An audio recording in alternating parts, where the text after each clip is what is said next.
Selamat ulang tahun, Gelis. Rahmi, satu-satunya orang tua Lala yang tersisa. Ucapan ulang tahun pertama yang dilangsungkan, cukup mengharukan bagi Lala.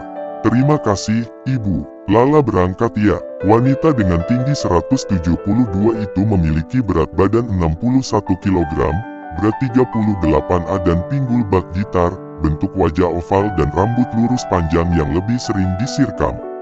Bicara body, Lala dipandang seksi. Itulah kenapa selalu ada saja yang mengajaknya berkencan di kamar, termasuk bosnya. Namun, Lala sendiri yakin jika wajahnya tidak secantik itu.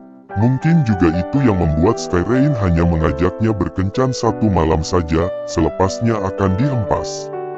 Yah, wanita dengan wajah standar tidak berhak diperistri CEO Xmeria. Lala tidak akan pernah pantas menggantikan almarhumah Nyonya Leona yang bahkan memiliki pahatan wajah nyaris sempurna. Lala sadar diri, karena itu perlu. Menjadi bungsu dari 3 bersaudara, tidak menjadikan Lala manja. Nyatanya, tak ada yang bisa memanjakan selain dirinya sendiri. 2 abangnya hanya sibuk mengurus istri-istri mereka. Bahkan, seakan sengaja lepas tangan dan menutup mata soal ibu mereka. Bisa dirasakan, kehidupan Lala kembali normal setelah bisa lepas dari pernikahan toksik. Menjalani status jandanya dengan jabatan sekretaris di kantor pusat Xmeria. Walau rasanya cukup berat, terus dirayu satu malam bercinta dengan iming-iming uang miliaran oleh bos duda. Tapi, Lala masih bertahan dengan harga dirinya. Lupakan sejenak masa lalu pahit Lala, karena hilal kebahagiaannya kini tampak. Rafa, pria yang tersenyum manis di hadapannya. 1 minggu yang lalu, Rafa melamar. Sudah 1 bulan mereka berhubungan bahkan sudah memutuskan untuk melangkah ke jenjang pernikahan. 1 tahun menjanda juga bukan waktu yang sebentar. Ibunya terus menanyakan kapan kamu akan menikah lagi. Dan ya, Lala bisa menjawab pertanyaan itu sekarang. Setelah kemarin sempat trauma, Rafa hadir dengan begitu banyak kelembutan.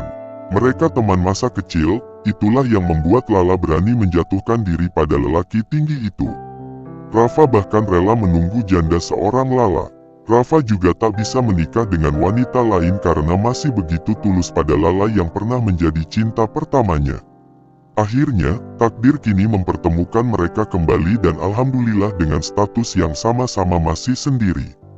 Tampan, putih, tinggi, Rafa juga termasuk lelaki pekerja keras. Saat ini, Rafa sedang mengembangkan bisnis cafe-nya dan mereka akan menikah setelah kafe itu berjalan.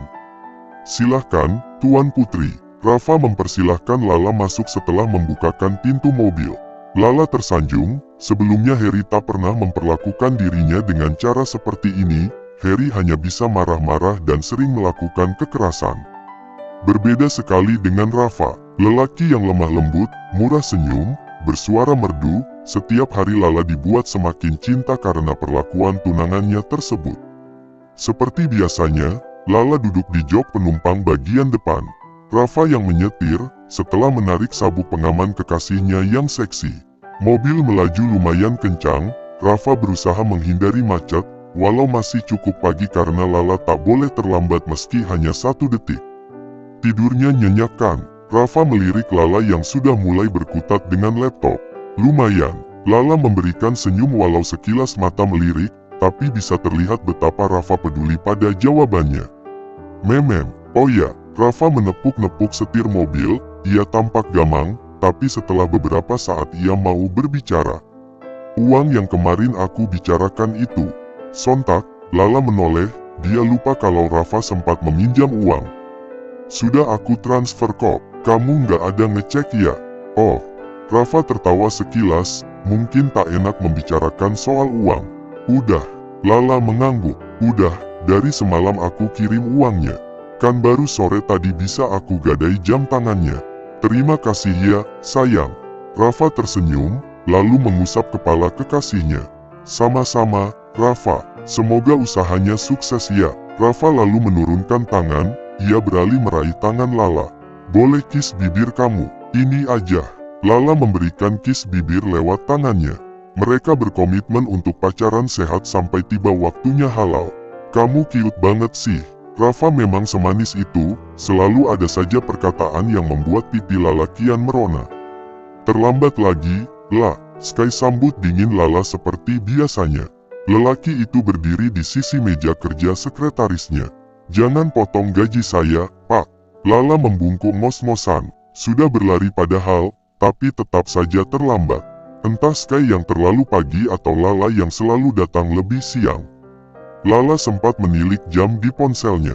Karena jam tangan mahal dari Sky sedang digadaikan. Hanya 10 menit, Sky terkekeh lebih dingin dari sebelumnya.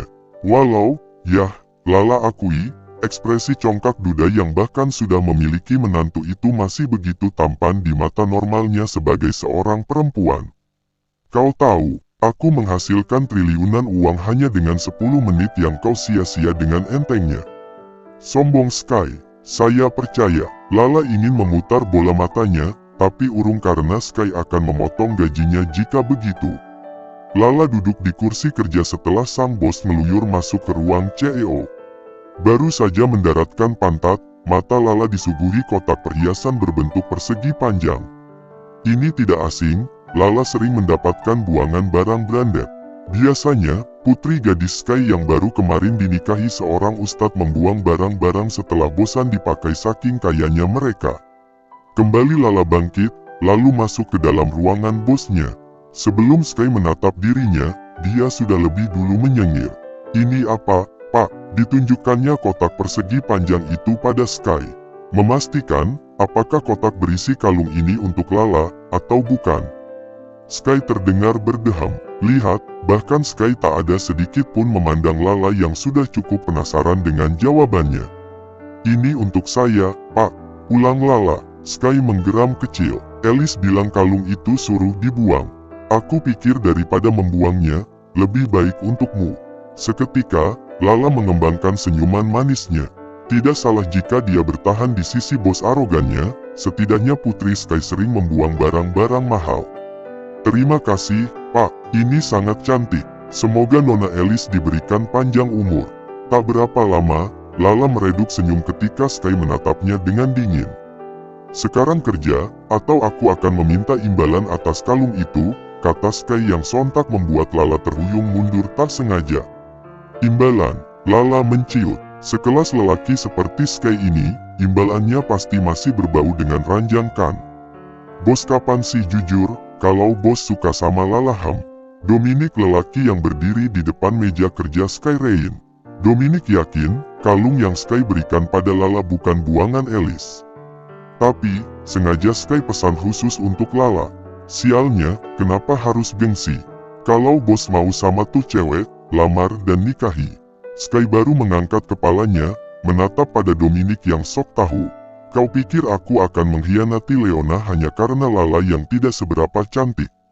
Tapi kau menyukainya. Dominic yakin, semua tindakan yang dilakukan Sky pada Lala sama persis seperti saat Sky memperlakukan almarhumah Nyonya Leona istri bos Sky. Namun, lagi-lagi Sky terkekeh. Aku hanya penasaran dengan tubuhnya yang lumayan, tapi untuk wajah, dia bukan tipeku. Sialan sekali, kau ini, bos. Umpat Dominic, dipikir semua wanita boleh dicicip, untungnya Lala tak pernah berhasil dirayu. Malam yang barusan menyapa, Lala memandangi tubuhnya di cermin. Di sana ibunya tersenyum, pun Rafa ada untuk menambah senyuman manis untuknya. Kamu cantik, La, Rahmi memuji, dan Lala memeluk wanita asal Garut itu. Namun, ketika menatap Rafa, Lala kikuk sendiri bahkan menutup dada yang cukup terbuka hingga belahannya tumpah. Gaun ini, apa tidak terlalu terbuka, Rafa? Rafa tersenyum teduh. Aku rasa tidak, kau cantik sekali dengan gaun ini, gelengnya. Lagi pula kamu kan pakai syal. Rafa meraih syal hitam, dilingkarkannya pada punggung Lala yang menyengir salah tingkah. Lala rasa, Rafa benar, jika sudah dengan syal dia tak perlu merasa risih.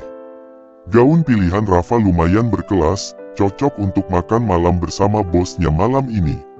Yah, ada acara makan malam di mansion bos killernya. Mau tak mau Lala hadir karena jika tidak, selalu dipecat ancamannya.